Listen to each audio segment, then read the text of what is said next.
안녕하십니까. 암호화폐 정보를 전달해 드리는 닥터 비트맨입니다. 네, 수요일도 슬슬 마무리되고 있습니다. 어떻게 오늘 하루 잘 보내셨나요? 참 오늘은 이 비트코인의 가격을 기준으로 크게 널뛰기 했던 하루였던 것 같습니다. 지난 새벽 비트코인의 가격이 36,000달러가 무너지며 35,400달러까지 하락을 했지만 현재는 36,000달러를 다시금 회복하면서 지금의 가격대 유지하고 있습니다. 이제 지난밤 미국 CPI 발표에 따라 미국의 기준금리 마무리 시각이 우세해지게 되었습니다. 이 미국 노동부는 10월 CPI는 전년 동월 대비 3.2% 올랐다라고 발표하게 되었는데요.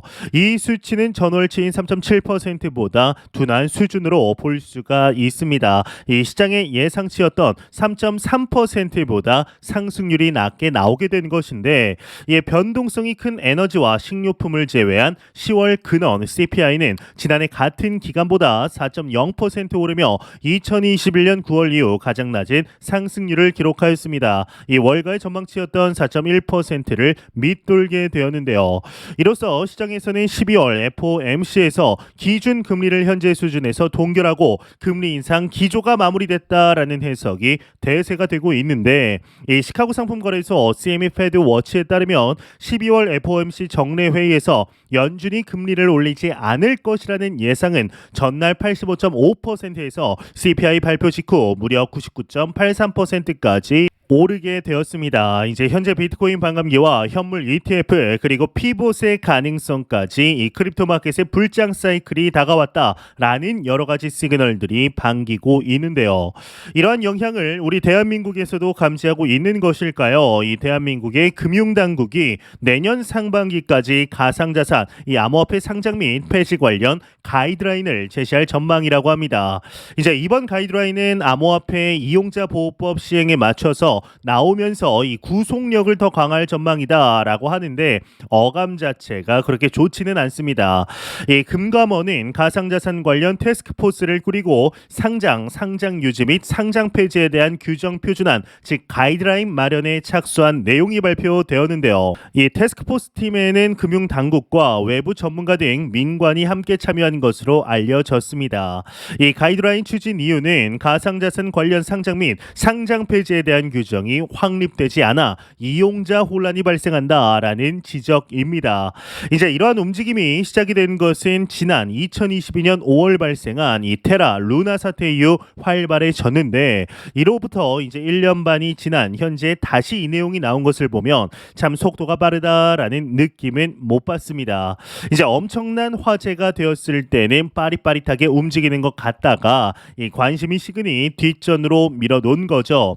그러다가 반감기나 현물 ETF 관련하여 투자자들이 몰릴 것 같으니까 이제야 다시 움직이기 시작한 것인데요. 금융정보분석원에 따르면 올해 상반기 신규 상장된 암호화폐는 169건으로 작년 하반기 대비 95건이 늘었다고 합니다. 이 같은 기간 상장 폐지건도 78건에서 115건으로 증가한 것인데요.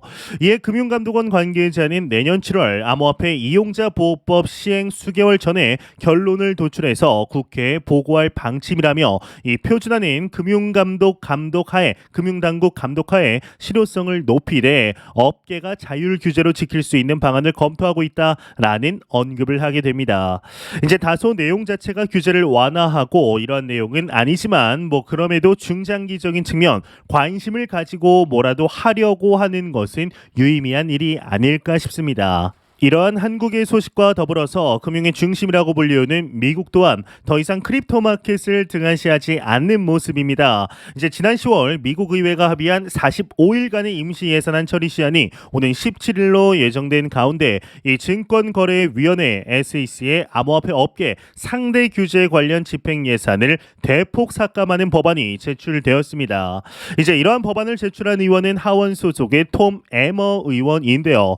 이 톰 에머 의원은 의원은 같은 내용의 금융 서비스 및 정부 세출 법안을 제출하면서 게리 겐슬러 SEC 위원장의 암호화폐 업계에 대한 규제 관련 자금을 삭제하는 내용을 담았다고 합니다. 삭제하는 내용을 담은 것이죠. 이 에머 의원은 앞서 하원 의장 후보로 선출된 원내에서 영향력 있는 인물인데, 에머 의원은 성명을 통해 의회가 디지털 자산에 대한 SEC의 관할권을 부여하는 법안을 통과시키기 전까지 SEC가 디지털 자산 관련 집행 행위에 비용을 사용하는 것을 금지하고자 한다라는 언급을 하게 됩니다. 톰 에머 의원의 말을 들어보면 이러한 이유라는 것을 여실히 알 수가 있는데, 이제 이는 비효율적이고 경쟁력 없는 무능한 겐슬러 위원장을 견제하기 위한 것이다 라는 말까지 덧붙이게 됩니다. 이제 대놓고 말하는 것이죠. SEC는 암호화폐 필요가 없는 존재라고 말하는 것이나 다름이 없는데요. 이 현재 공화당이 키를 쥐고 있는 하원의 경우는 이 암호화폐 정책에 대한 입장은 친화적이다라고 볼 수가 있습니다. 특히 SEC가 법적인 권한을 부여받지 않았는데도 정책이 아닌 집행을 통해 산업을 망가뜨리고 있다라는 주장을 지속적으로 펼치게 됩니다. 이제 이러한 결정이 내려진 것은 현재 여러분들도 잘 아시다시피 리플과 SEC 간의 미등록 증권 소송에서 보여준 모습이 참 너무나 한심하기 짝이 없었습니다. 그저 본인들의 이속을 챙기기 위한 모습들, 암호화폐 관련하여서 한심하기 짝이 없는 모습들 계속해서 보여주었죠. 이제 이뿐만이 아니라 이 비트코인 현물 ETF 관련하여서도 선물은 승인시키면서 현물은 승인시키지 않는 이상한 논리를 보여주며 신뢰를 잃었기 때문인데, 앞서 팀 버치의 타원 의원도 SEC 위원장이죠. 이 게리 겐슬러의 연봉을 1달러로 삭감해야 한다라는 내용의 예산 수정안을 제안했었습니다. 이것을 보았을 때 SEC의 신뢰도는 바닥을 치다 못해 버려졌다라고 해도 무방한 정도인데요. 이제 뭐든지 과유불급인 것이죠. 이 무리하게 크립토 마켓에 대한 관할권을 확대하려고 욕심을 낸 것이 현재 이렇게 돌아오고 있는 것인데, 이에 XRP에 대한 가격적인 분석이 나왔습니다. 이제 대규모 가격 폭등을 준비 중이다라는 소식이 나왔는데 자세한 내용 함께 보도록 하겠습니다. 네, 헤드라인을 보겠습니다. 헤드라인을 보게 되면 대규모 가격 폭등 준비 중 XRP 시세 전망치 주목된다. 헤드라인 멋지게 장식이 되어 있습니다. 네, 내용을 보게 되면 이제 XRP 코인이 시세가 연일 하락 중이다라고 이야기가 나오고 있습니다. 같은 기간 대장주 비트코인은 6%, 이더리움은 9%, 솔라나가 40%, 이제 카르다노가 에이다가 11% 상승한 바 있는데, 이 투자 전문 매체 investing.com은 최근 암호화폐 시장 랠리에서 리플은 주요 암호화폐인 이더리움과 솔라나에 비해 부진한 모습을 보였다. 이 투자자들은 XRP에 투자하기를 주저했고 이는 약세 정서로 이어졌다라고 분석을 했습니다. 그러면서 리플의 부진한 실적은 리플의 생태계의 내재적 요인에 기인한다. 혁신적인 솔루션을 빠르게 도입하고 강력한 생태계의 이점을 누리고 있는 이더리움과 솔라나와 달리 XRP는 새로운 발전을 보여주지 못했다라고 설명을 하였습니다.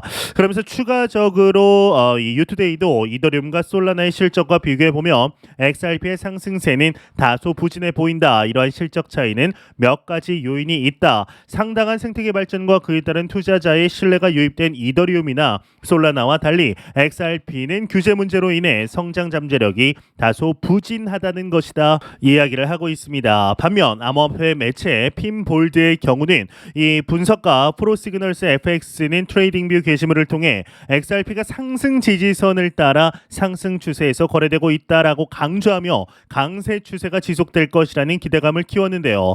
이 유투데이도 가격 패턴은 XRP가 주요한 저항선을 테스트하고 있음을 이제 시사한다. 이 수준을 돌파하면 강세 가격 반전이 확인되어 새로운 상승 추세로 이어질 수 있다. 이동평균 수렴 확산 지수 MACD가 나타내는 모멘텀은 강세 영역에 있으며 이는 지속적인 상승 추세 시나리오를 뒷받침한다. 잠재적인 가격 상승의 탄탄한 배경을 제공한다. 내용이 마무리되고 있습니다.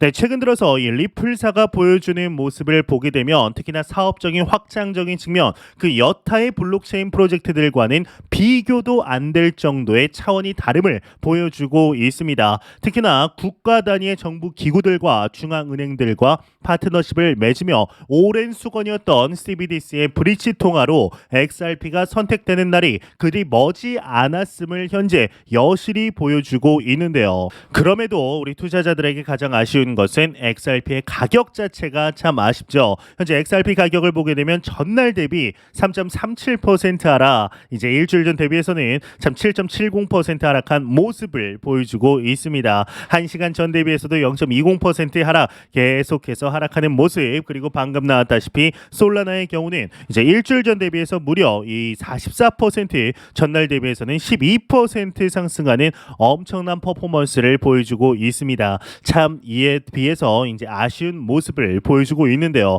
그렇지만 그럼에도 XRP 투자자들이 포기하지 않는 이유가 있죠. 그 어떤 코인보다 내재적인 가치 측면 너무너무나 높다는 것을 자연스럽게 크립토 마켓에 있다 보면 알 수밖에 없습니다.